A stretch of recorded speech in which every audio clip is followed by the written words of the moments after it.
Do you remember how old were you when you had your first computer? And how old were you when you had your first social media account? Stay with me to explore how we react to fake news, depending on the generation we were born in.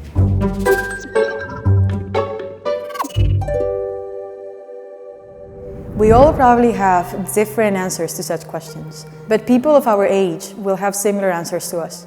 Older generations will remember a childhood without screens, but younger generations cannot imagine one offline. Kids get their first smartphone on average at the age of 10.7 years, and 39% of children have social media account before the age of 12. The fact that we enter the digital world faster changes the way we interact, how we search for information, and most importantly, how we rate trustworthiness and reputation. The effects of social media in the way we interact with each other have been largely studied. And we said in the last episode that the majority of the people now get information from online sources. But do you know the most interesting thing about it? Younger people do inform themselves online. This connects with the issue of trustworthiness. We know a newspaper is reputable mostly because we recognize it in its paper version. And we associate it with a large staff and a solid chain of production sticking to a code of conduct. In other words, we tend to trust things more because we can associate them with the physical world. But how does this play out with young people? Studies have found that trustworthiness is measured in popularity, in the number of likes and followers that someone has in the digital world. Good reputation means to be able to maintain a solid community of followers, while trustworthiness is distinguished by the number of people sharing the content.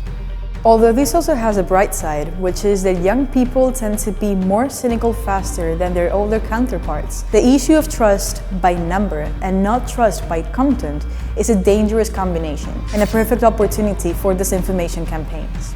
In addition to this sociological division, there is a digital gap in this generation gap. As we enter the internet faster, we get used to its language, how it works, and how to create content and distinguish between good and bad faster. How we can address this digital skills gap? Eractiv has called the digital skills gap not only a problem of employment, but also a problem of inclusion.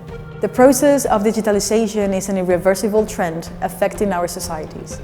And one of the reasons for this is that it eases many processes. For instance, getting an appointment with the doctor.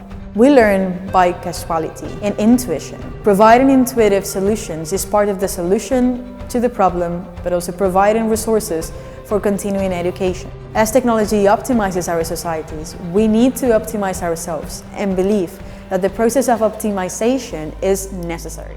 Governments and relevant stakeholders are already helping tackle this issue. The European Union, for example, has launched its Digital Education Action Plan. You, for instance, clicked to see this video to learn more about this information.